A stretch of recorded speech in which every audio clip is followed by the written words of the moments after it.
necesitan y lo que deben hacer. ¿Okay? Conocer, saber, decir.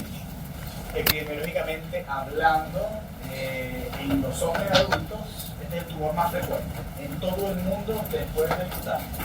O sea que así de importante es el cáncer de próstata.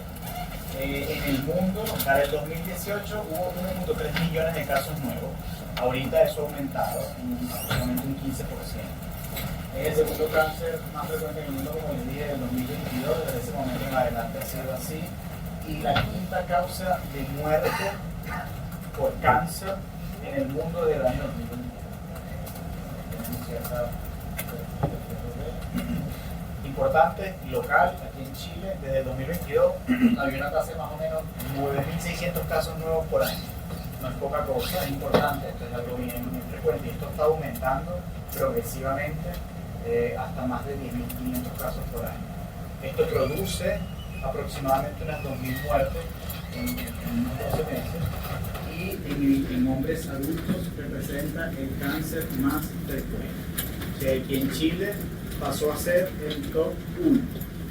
Posibilidades de desarrollar en este país cáncer de próstata, 16%. Posibilidades de morirse de cáncer de próstata, ahora bajo un 2% o incluso más porque hay mucho recurso para poder disponer de qué hacer.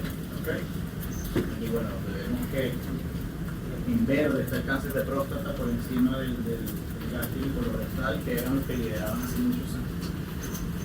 Importante. Respecto a la etiología, bueno, la etiología tiene bastante que ver con factores no modificables, como la edad, pacientes entre 45 y 54 años, sanos, sin antecedentes familiares, hablando de genética, tienen un 8,4% de posibilidades de presentar esta patología, algo que aumenta hasta un 35% aproximadamente cuando los pacientes se encuentran en el grupo etario de 65 a 74 años, o sea, la tercera edad, que ustedes estaban viendo. Factores genéticos, esto hace que aumente el riesgo en promedio 1 a 10 veces. Papá, tíos, abuelos, incluso hermanos, dan una tasa de hasta 11 veces de posibilidad de presentar el cáncer de próstata. Aquí es donde va la parte importante del interrogatorio. Existe un componente, no sé si conocen lo que son los genes, el BRCA1 y BRCA2, ustedes lo conocen para patología mamaria, tiene una correlación directa con, por ejemplo, darle más riesgo a un paciente si en los ensayos genéticos que se hacen hoy en día, en pacientes menores de 65 años, implica problemas. En pacientes con el BRCA2 o el BRCA2 presentando Gleason elevado, que esto ya es anatomía patológica que se lo explicaremos más adelante, genera o da características de un peor pronóstico. Por eso es que es tan importante el screening y ciertos elementos con los cuales tenemos que apoyarnos. Hay otros elementos médicos como el HOX-13 o el CHEK2 que también dan cierto indicio de cuál puede ser la gravedad y las características de este cáncer. La raza, lamentablemente se da más en pacientes de raza negra, en segundo término los caucásicos, y a los que menos le da el cáncer de próstata es a los asiáticos. Muchos factores que pueden tener que ver con la dieta, como por ejemplo dietas ricas en grasas de origen animal, sobre todo las carnes rojas, pacientes que tengan alteraciones en los niveles de vitamina D por absorción o por cualquiera que sea su característica, tiende a dar un aumento en el riesgo de cáncer de próstata. Factores hormonales como la obesidad, que es un problema para todos, el síndrome metabólico, esto que genera una alteración a nivel hormonal. Sabemos que la testosterona hace que crezca la próstata, pero también hace que crezca el problema del cáncer de próstata. Niveles elevados de IGF-1, de forma leve lo aumenta, pero existe esta posibilidad de aumentar el factor de riesgo para el cáncer de próstata. El tabaquismo, no está comprobado que todo el que fume tiene riesgo de cáncer de próstata, pero todo el que fuma tiene algún problema. Y las patologías malignas que tienen que ver con la urología, en su mayoría tienen una correlación con el tabaco. Existe algo importante que quiero que se lleven y que sepan, el receptor androgénico, que básicamente se encarga de tener un trabajo específico en la homeostasis de la próstata, y este receptor androgénico también afecta la fisiopatología del problema del crecimiento prostático y también de la formación del cáncer de próstata y cómo progresa. ¿Por qué se los menciono? Porque ya en 2025 el receptor androgénico ahora es un target al cual se ataca para tratar de disminuir este tipo de patología, bien sea de forma terapéutica en terapias con inmunomoduladores o incluso en la detección de la posibilidad de patología. Ya les había comentado en el lapso anterior sobre las zonas de la próstata. ¿Y por qué se las vuelvo a mostrar? Porque la próstata, que tiene estas 4 zonas, transición centroperiférica y la adenomatosa o la anterior, que es la fibrosa, tiene una localización muchísimo mayor a nivel de la zona periférica, el cáncer de próstata como tal. Entonces esto es importante porque ya hablando de la tecnología, hoy en día con una resonancia magnética, tú determinas en qué zona se encuentra, sabes cuál es el tipo de biopsia que más le conviene, haces un target y no estás tomando muestras aleatorias innecesarias y llegas a un diagnóstico mucho más preciso. Respecto a la anatomía patológica, que puede haber alguien que le interese mucho esto, el adenocarcinoma es el que mayor se da, que es el cáncer de próstata de la patología más común, un 95% o más. Y lo más importante es que esa misma característica se da en su mayoría casi total a nivel de la zona periférica, el color amarillo que les mostré, que es la zona más grande de la próstata. Existen otras derivaciones como el de células pequeñas con neuroendocrino, que son raros, del 1-2%, y mucho más raro que esto es el carcinoma uroterial prostático. Pero si se presentan, dan un componente de agresividad mayor. Entonces sabemos que los pronósticos son diferentes y esto varía la manera en la que nosotros vamos a atacar. Hay algo muy importante que se denomina el score de Gleason. ¿Han escuchado ustedes lo que es el Gleason? ¿Alguien sabe lo que es el Gleason? Si no, si me dicen no, yo sigo hablando.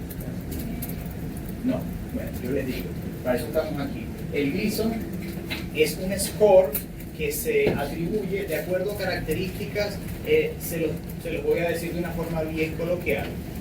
Lo que más se parezca al tejido prostático es lo que más sano es. Lo que menos se parezca al tejido prostático es lo que menos diferenciación tiene y por ende más peligroso.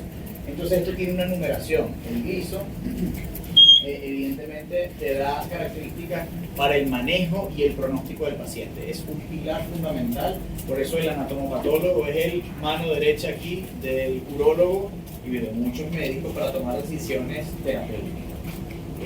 También es necesario saber el volumen tumoral estimado que tanto abarcó en la biopsia el cáncer dentro de la próstata y la muestra tomada, si existe invasión perineural, lo cual se asocia a que se extiende fuera de la próstata, de la cápsula, lo que habíamos pensado, si esto está incluido también en las vesículas seminales, un PNM para esto, hay un elemento denominado neoplasia intraepitelial o PIN, que no es el adenocarcinoma como tal, pero que da 50%, la mitad o más, de posibilidades de que cuando rebiopsies el paciente en el tiempo que corresponde te dé un resultado de un Gleason específico positivo.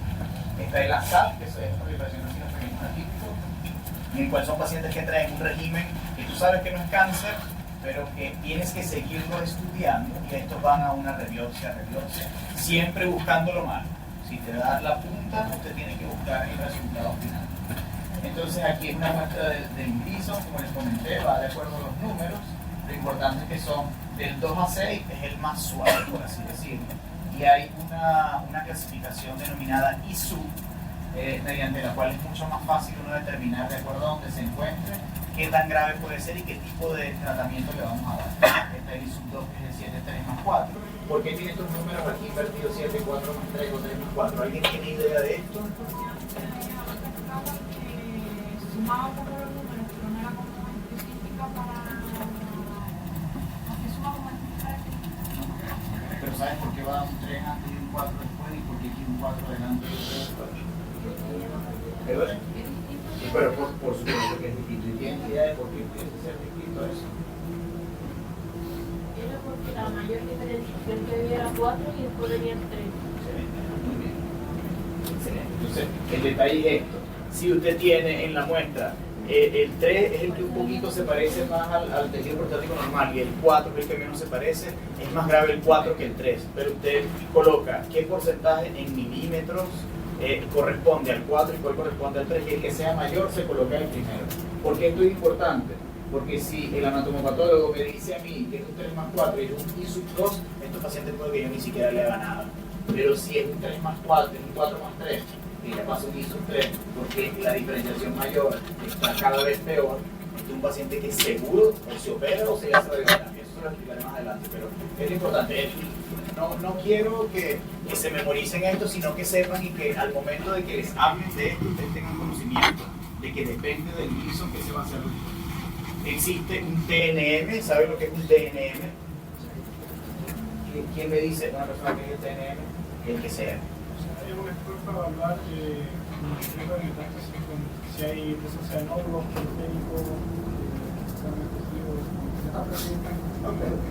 Está perfecto, está muy bien. Para complementar lo que tú estás diciendo, fácil. T, característica del tumor. N, nódulos.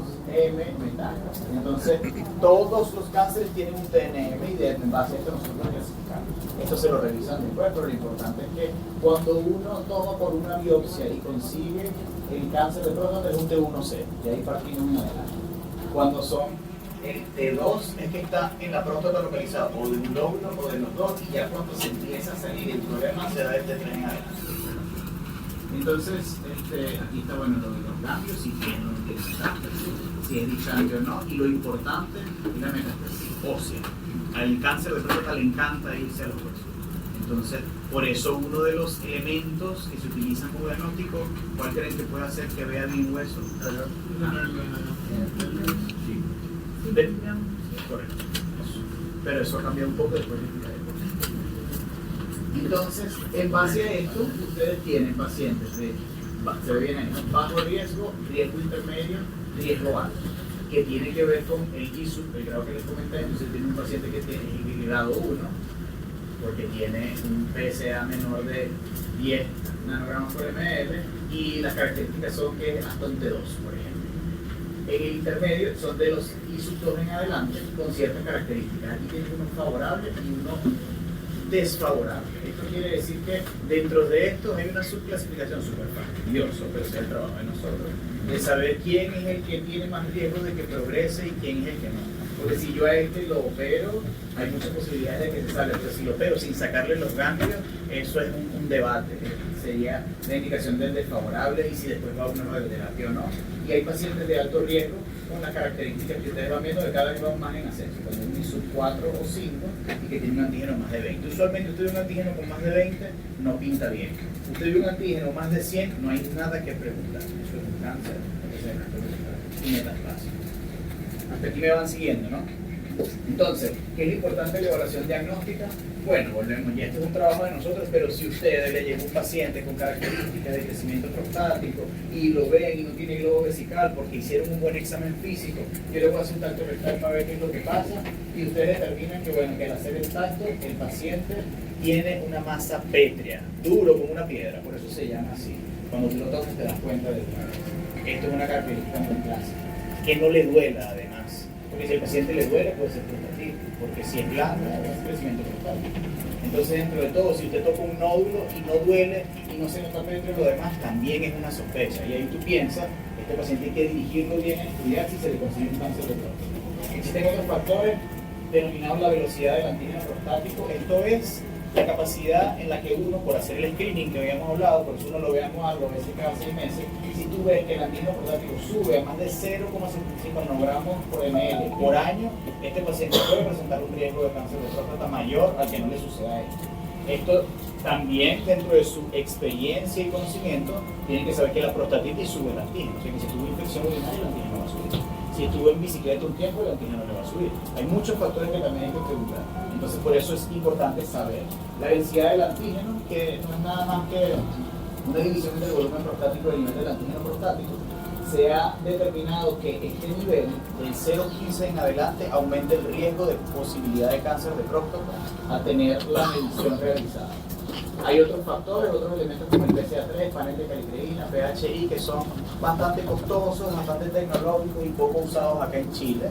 Y que es importante que sepan que existe, pero nosotros como urólogos de hecho no lo usamos todos y son más utilizados en países desarrollados porque dentro de todo, con lo que se cuenta hasta el momento en este país es suficiente como para poder llegar a un diagnóstico de cáncer de próstata sin dar tanta vuelta. Importante, como les dije con anterioridad, es una patología GES. Entonces si es una patología GES, el clásico cuadro, ¿sí? Fonasas en ISAPRES, donde lo atienden, hospital, la misma historia, los mismos beneficios de medicamentos, insumos, cirugía y los exámenes complementarios de salud. Esto quiere decir que estos pacientes tienen el beneficio de hacerse todo, pero bueno, como todo hay un límite de tiempo y ustedes deben conocerlo para poderles explicar. La identificación del paciente tiene un lapso de mes y medio. Para el tratamiento primario desde que los he tipificado 2 meses y para los tratamientos complementarios después de esto son 30 días. En conclusión, usted ve un paciente que tiene características de cáncer de próstata y ya le dijeron, mira, sí tiene el cáncer de próstata, pero estoy esperando. Usted le puede decir que tiene 2 meses para ir a reclamar a la oficina de GES del hospital para que o le busquen segundo prestador o vean qué van a hacer con él. Es importante eso, porque he visto gente que esperó y era alto riesgo, pasaron 3 meses más y la metástasis que tenía antes lo buscamos de nuevo y ya no hay mucha cosa por hacer. Entonces hay casos de casos, por eso es que ustedes son la primera línea de defensa antes de saber a dónde vamos a mandar al paciente. Importantísimo que se acuerden de eso. Vamos a la parte importante de ustedes, la anamnesis y la clínica, cosa que me imagino que deben saber. Hay que descartar síntomas de hiperplasia prostática, ya lo vimos, si tengo infección urinaria, si tiene disuria, si tiene nicturia, si tiene sangrado, si tiene características de prostatitis con ardor, dolor, todo lo que antes ya conocían. El examen físico también importante porque estos pacientes pueden venir con características de un crecimiento prostático o simplemente tener cálculo en la vía urinaria y que refleje, muchas personas piensan que no, el paciente con cáncer de próstata viene con hematuria porque sangra todo lo que es cáncer. Pues esto es silente, esto puede ser algo que nadie lo sabe y por eso es importante que ustedes en su cabeza le digan a un paciente que después de los 45 años tiene que hacerse todos los años una antígeno prostático, porque esa es la única manera, si usted no siente nada, de saber si hubo alguna variación, por ejemplo por la velocidad del antígeno. O, en su defecto, un paciente de 40 años que tenga papá, tío o hermano con estas características, por lo que les comenté el factor genético, que lo sube hasta unas 10 veces, más o menos el ritmo. ¿Okay? Dígamelo. Eso de medir el volumen con el tacto se hace. No, tendrías que ser extremadamente genial con el dedo. Te voy a explicar por qué. Nada de eso del grado, un segundo grado. Ya te voy a decir, sí, no, y lo que tú dices está muy bien, porque uno tiene una idea. Pero si se acuerdan de la anatomía de la próstata, yo les muestro aquí, este es el tacto, este es el recto. ¿Qué es lo que tú tocas? Tú tocas solo la cara posterior de la próstata. Tú no tienes idea que hay para arriba y que hay a los lados. Entonces tú tienes, claro, si yo desde que entro aquí siento la próstata hasta aquí atrás, tú sabes que eso por lo menos es una grado 3, debe tener más de 60 gramos. Y uno da una idea, pero yo por lo menos dejé de decir parece que tiene tantos gramos, no, yo más o menos escribo en mi examen físico aparenta grado 2 porque creo que es como de 50 gramos por lo que toco atrás, pero puede ser gigante aquí, pequeño aquí o viceversa, ¿sí me explico? Entonces, aquí le dejamos eso a la ecotomografía y a la resonancia, ellos se encargan de medir. ¿Okay? Pero entonces no es necesario poner como lo que uno cree de cuántos grados son. Lo puedes colocar, por supuesto que sí, pero ¿qué es lo más importante crees tú cuando haces el tacto? ¿Qué me describirías La tú? consistencia. Ah, perfecto. Eso, tú me dices, me parece grande, pero tampoco eres médico. Tienes que, ok, hay grados. Y usualmente uno lo mide así, hasta entre 40 y 60 gramos, grado 1, 60, 80, grado 2, 80, 100, grado 3, de 100 en adelante, grado 4. Entonces, hay consensos de esto, no hay nada tan específico, pero es así. Entonces, más que el tamaño, me importa a mí que si tocaste un nódulo aquí. Punto. Eso. Entonces, vamos bien aquí. Exámenes de laboratorio, pues bueno, lo mismo que antes, la misma cosa. Tenemos un antígeno prostático importantísimo. Descarta todo, nos ayuda, sabemos la progresión, riesgo, etc. La orina, sabemos si esto se acompaña de alguna infección urinaria, porque ¿qué creen ustedes? Una infección urinaria te sube el antígeno, una prostatitis te sube el antígeno. Entonces ahí es donde está su capacidad de discernir y decir, no, tienes un cáncer de próstata, tienes 15 antígenos, pero tienes una Escherichia coli desde hace tiempo.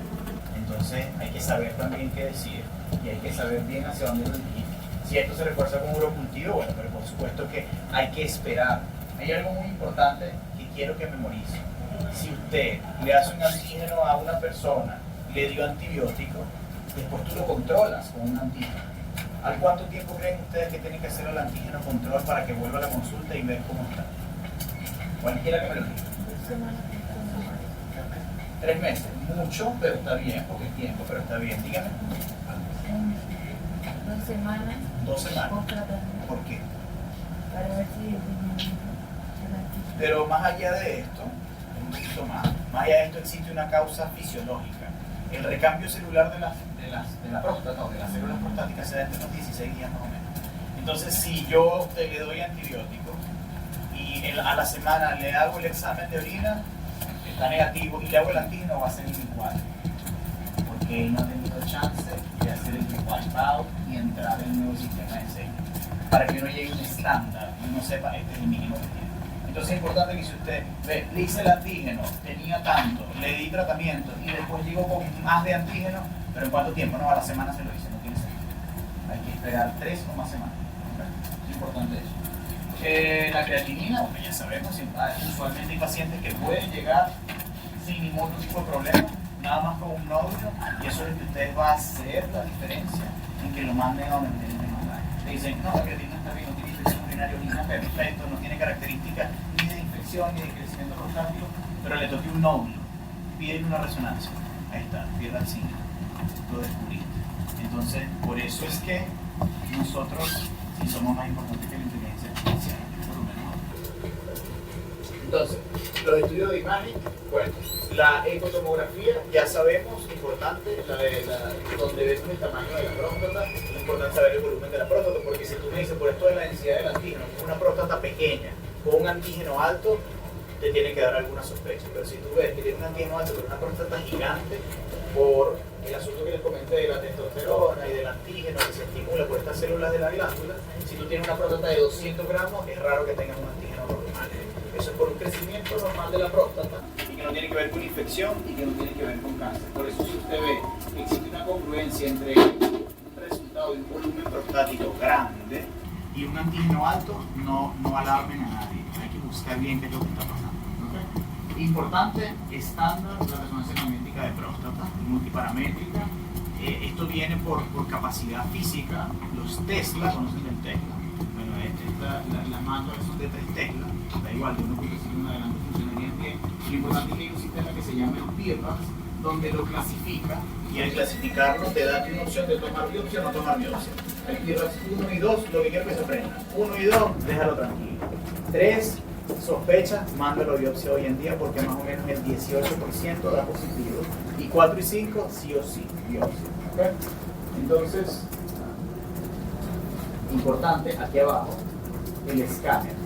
El tipo de escáner que se usa usualmente, yo les había comentado que, creo que no se lo coloqué aquí, TAC de tórax, abdomen y pelvis con contraste clásico, cubierto en el GES, sin digrama óseo. ¿Por qué? Porque ves cambios, ves masa tumoral y ves si está extendido o no a los huesos. Pero últimamente apareció algo que se llama el CT-PET PSMA. ¿Alguien sabe qué es eso? No sabe. ¿Sabe lo que es un CT-PET? Un PET scan, ¿no? Okay. Entonces, este PET scan, que es denominado PSMA, ahora hay una proteína específica prostática que la localiza. Eso quiere decir que donde él te pinta, dice eso es cáncer de próstata. Y te ves no solo en la próstata, sino en donde hay metástasis. Esto es una maravilla, carísimo, que ya ha ido mejorando. Hay un sitio que se llama un OP, que lo tiene súper barato para los cánceres y después te dejo el dato. Pasó de 1.600.000 pesos a 359.000 pesos. Entonces la gente, yo no voy a hacer PSMA porque es muy caro, porque en el sistema se atrasan, en el sistema hospitalario llegan a la clínica, ¿qué hago? Háztelo aquí, en un copete sale mejor, es una opción. Información que uno tiene que tener también es importante. Pero lo que más quiero que detallen es que esto hoy en día te sirve de una manera diagnóstica y de una forma en la que tú te puedes enfocar mucho más rápido y fácilmente con un solo estudio. ¿Okay? Entonces, ¿cuáles son los estudios diagnósticos para esto? Bueno, la biopsia prostática. La biopsia prostática, no sé si saben de cómo se hace la biopsia prostática. Hay 2 opciones. La clásica tradicional es por vía transrectal. Si ustedes ven, este es el paciente acostado, esto es el recto. Y la clásica transrectal, uno utilizando un ecógrafo que nos da imágenes directas de los lóbulos de la próstata, dirige una aguja previa colocación de anestesia, local o general, depende de donde sea, y atraviesas la pared del recto para tocar zonas de la próstata que, bueno, que evidentemente hay otras que tienen limitaciones, como la cara anterior o la parte de arriba del adenoma anterior. Entonces, la biopsia transrectal, que ha sido muy tradicional, ha tenido ciertos problemas porque hay un riesgo de sepsis o de infección que se dio en algún momento y que, bueno, alguien pensó y dijo, vamos a hacer algo, pero hace no tan reciente, estamos hablando de unos 20 o 30 años atrás, se puede hacer transperineal, que además de que llegues a casi otras zonas que no llega a la transrectal, disminuye a cero la posibilidad de una sepsis. ¿Okay? Hubo una vez en Noruega, un papá e hijo le hicieron biopsia y se murieron los dos por sepsis. Entonces estos noruegos se volvieron locos y hicieron, no puede ser transrectal, buscaron, se empezó a hacer transperineal. En el primer mundo, ahora casi todos lo hacen transperineal, estamos hablando de un 85%. Nosotros aquí en Latinoamérica es una fase de transición porque a todos nos llega más tarde. Sin embargo, se está haciendo cada vez más la transperineal, mucho más. De hecho, se hizo el Congreso Reciente Nacional de Urología. Estaban muchos sorprendidos para bien porque se ha desarrollado incluso en los hospitales. Ese es el plan, de que cada vez se tenga una mejor manera, evitando todas las complicaciones posibles. ¿Okay? Ustedes ven el resultado final, pero eso es así. Cuando se transperineal se puede hacer una fusión. La biopsia por fusión no es más que el resultado de la resonancia. Cuando yo uso el ecógrafo, si se fijan aquí se ve la próstata, entonces el ecógrafo fusiona lo que te decía la resonancia con lo que estás viendo en ese momento. Paralizas la imagen, te marca y te dice aquí es donde está la lesión, por ahí es donde la tienes que tomar.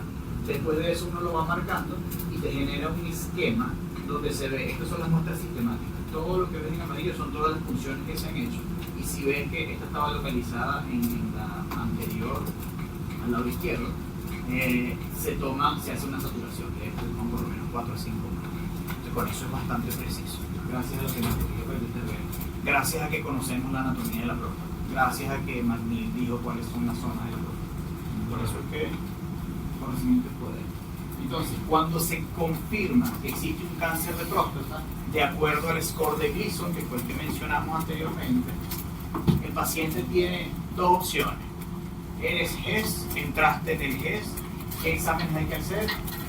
TAC, tórax, abdomen y pelvis con contraste y cintigrama óseo. Es lo clásico, es lo que está en el paquete, o lo que estaba inicialmente en el paquete del GES para cáncer de próstata. Pero bueno, desde que apareció el CT-PET PSMA o el PET-SCAN PSMA, que da mayor sensibilidad, mayor especificidad también, sobre todo en el N y el M. N nódulos, M metálicos. Entonces no tienes que utilizar ninguna otra cosa y con esto lo llevas directamente al comité oncológico. Esto es lo que vamos a hacer contigo. Tengo un paciente ahora, 48 años, antígeno de 14, abuelo con cáncer de próstata, papá con cáncer de próstata, no lo pensé. Tacto normal, resonancia, PIRAT 5, viejo, biopsia moderado alto riesgo, el PSMA, le pedí de una vez. ¿Por qué? Porque tengo que buscar si metástasis en otro lado, un alto riesgo y no perder el tiempo. Y bueno, evidentemente está realizado por suerte y se va a ver. Pero eso es mi historia por. Entonces, si ustedes ven, esta es una imagen del TAC de tórax abdomen con contraste, donde bueno, ustedes ya me asumo que han visto esto. Se determina si hay alguna lesión tumoral, alguna masa diferente, los cambios, sobre todo los nódulos que se buscan están a nivel pélvico, que esos son los que se extraen en cirugía, a veces sí, a veces no. Y el cintigrama óseo te da una resolución de cuáles son los sitios donde existen lesiones. El cintigrama puede ser un poco dudoso, porque si has tenido fracturas, si has tenido problemas de osteoporosis o alguna característica distinta, como que alguna fusión anormal entre osteoblastos, puede darte una marca inespecífica.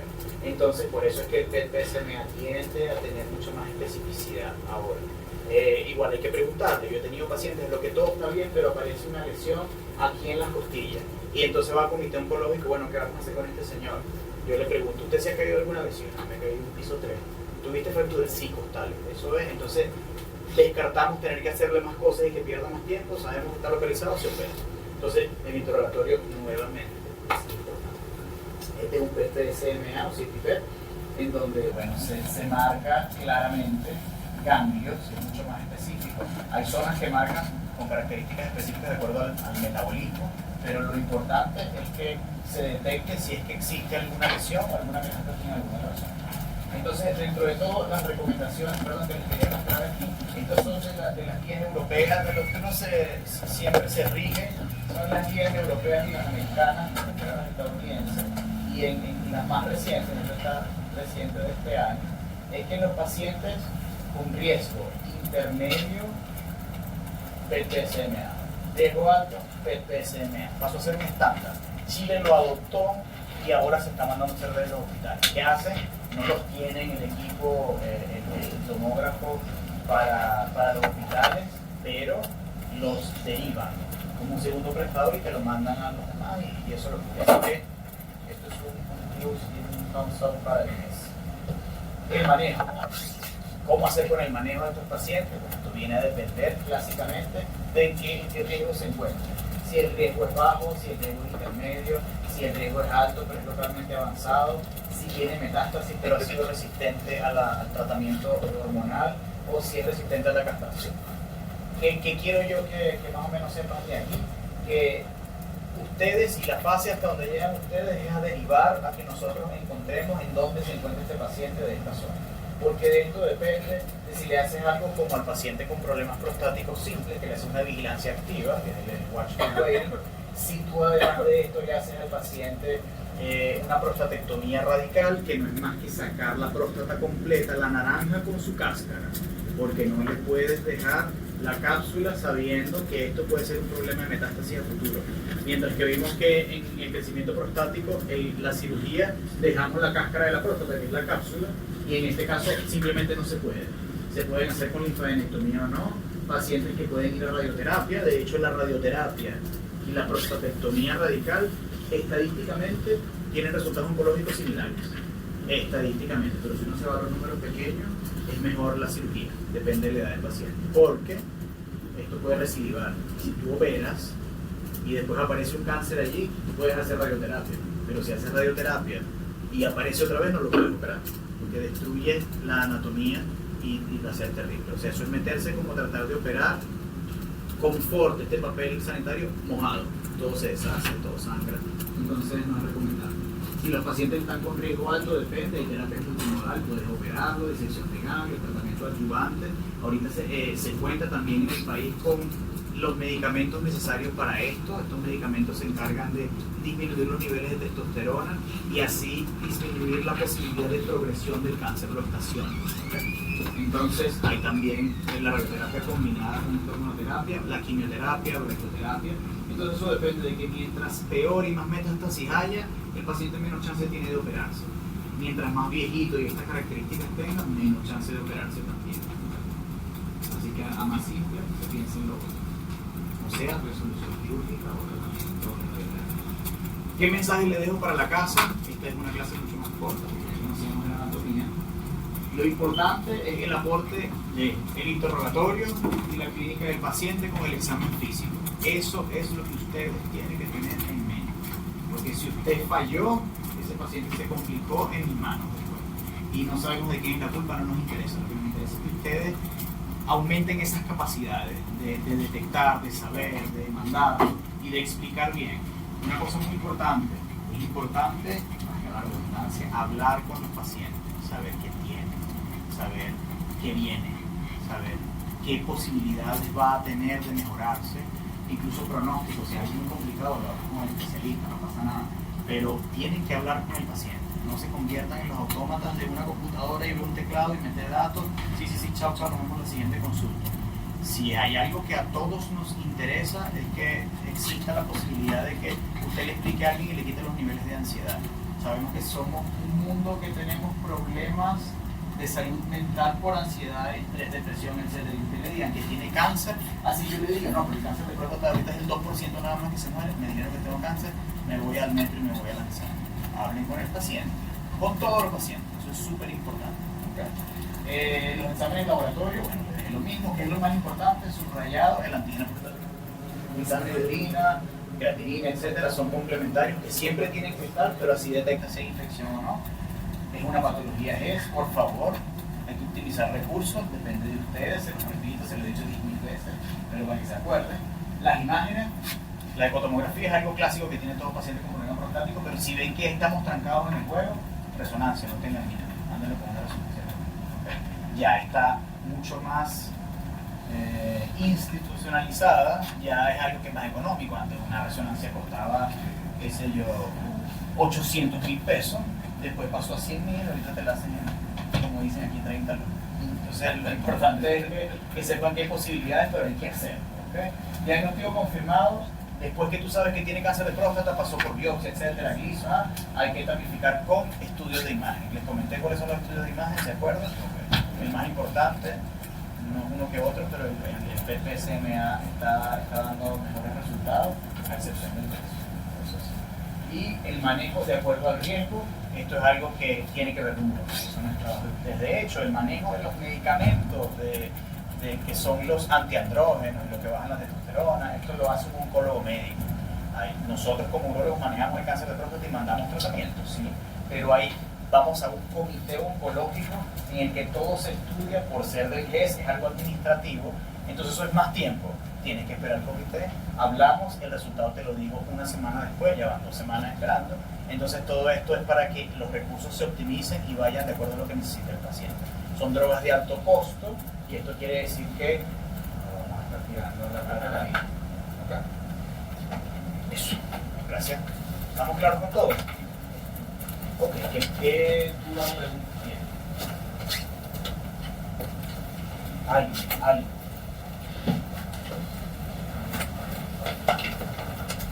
Mira, o sea, muy contento de saber que hablo. Muy claro. No, mentira, nada. Perfecto. ¿Qué les quisiera decir? Yo he hecho mucho énfasis en su parte, de cómo ver el paciente, hablar con el paciente. Y saben que es importante, hay que estudiar. O sea, todo esto que nosotros tenemos es porque alguien se sentó a estudiar muchas veces y hacer muchas cosas para que podamos saber que el antígeno funciona, que la biopsia tiene una finalidad, y su trabajo ahorita es aprender y aprender las cosas bien, o sea, tener un propósito para eso. El cáncer de próstata es súper común y eso es algo que lo tenemos en la vuelta de la esquina, en familiares, en conocidos. Yo voy a tener un vecino que te va a preguntar probablemente, oye, mira, me saqué el antígeno en 10, esto será muy grave, o tengo 3. Ustedes estarán orientados a qué decirle, nada más por cotidianidad, pero lo más importante es que en su práctica médica ustedes sepan qué hacer y cómo hacerlo bien. Si vamos a hacer algo, la idea es hacerlo bien. Posibilidades de que haciendo bien las cosas tengan éxito existen, pero son mayores que haciendo las cosas mal. La posibilidad de fracasar haciendo las cosas mal, todo el mundo. De mediocres está lleno el mundo. Ustedes representan una profesión muy importante, representan un grupo de personas elementales para la humanidad, así como suena. O sea, como un bombero, como un maestro, nosotros somos importantes, pero tenemos que darle honor a esa importancia. No es que soy médico, pues soy médico y quiero tener plata. Si es por eso, tener que ser youtuber, no hay chance. Si usted lo que quiere es hacer su trabajo bien, aprendan, pregunten, busquen. El que pregunta, a mí me daba vergüenza, yo tenía un problema de miedo escénico y todo esto, y en las clases tenía 200.000 preguntas y al final me decían, ¿tienes algo que preguntar? Entendí todo, iba a la casa de estudiar y enredaba. Sí, me pasó mucho. Bueno, yo me gradué de médico a los 22 años, creo que todavía era bastante joven. Pues. Entonces mi madurez era distinta. Ahora yo sí puedo darles las posibilidades de que ustedes tomen una óptica distinta. Es que tienen que preguntar, se tienen que equivocar. Uno se tiene que equivocar porque no me quiero equivocar operando, pero pasa, a pesar de que tenga experiencia. Entonces este es un camino que hay que transitarlo, primero de donde están sentados y después de estar detrás de un escritorio a entrevistar a alguien y saber que esa gente, que esa persona tiene miedo, se siente enfermo o enferma y que hay que saber dirigir lo que nosotros vamos a hacer para que el propósito se consiga. Entonces, bueno, eso es lo que quería comentar. Si no tienen preguntas, hoy estaríamos aquí. Bueno, muy agradecida. Estamos muy agradecidos por la... Yo tengo una pregunta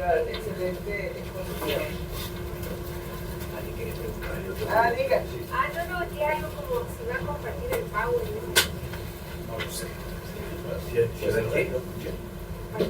Sí, sí, me pagó una suscripción. Sí, sí, yo sí, se lo puedo pasar. Bien condensado. Sí, se lo debo. Sí, yo se lo dejo al jefe del mes y después se lo paso. Eso. Quiero agradecer su presencia, doctor. Una muy buena clase. Y a propósito de eso, el próximo viernes continúa. Ya viene el mismo profesor con otros temas del mismo ámbito. Y quiero pedirles que conversen con el colegio, con los compañeros que faltaron hoy, porque pienso que no es bueno que se pierdan estas posibilidades de poder escuchar a alguien joven como ustedes, que tiene una experiencia acumulada bastante importante e interesante y que les va a entregar en la próxima sesión también datos súper importantes para los médicos generales. ¿Ya? Así que junto con agradecerle, profesor, los dejo invitados para el viernes a que no falten y ojalá vengan todos. Siempre es bueno escuchar esta charla. Doctor San Martín, este viernes que hay. Yo les digo, vamos a hablar de litiasis urológica. Cálculo. Entonces, como ustedes son, A las 10. van a revisar los cálculos de la vía urinaria. Bombardeen con preguntas. Y otras patologías también frecuentes genital, pero lo importante es que vengan. El contenido va a ser siempre de la urología frecuente, de la consulta más frecuente. Pero este viernes. Y el miércoles que viene también. No sabemos todavía. Esto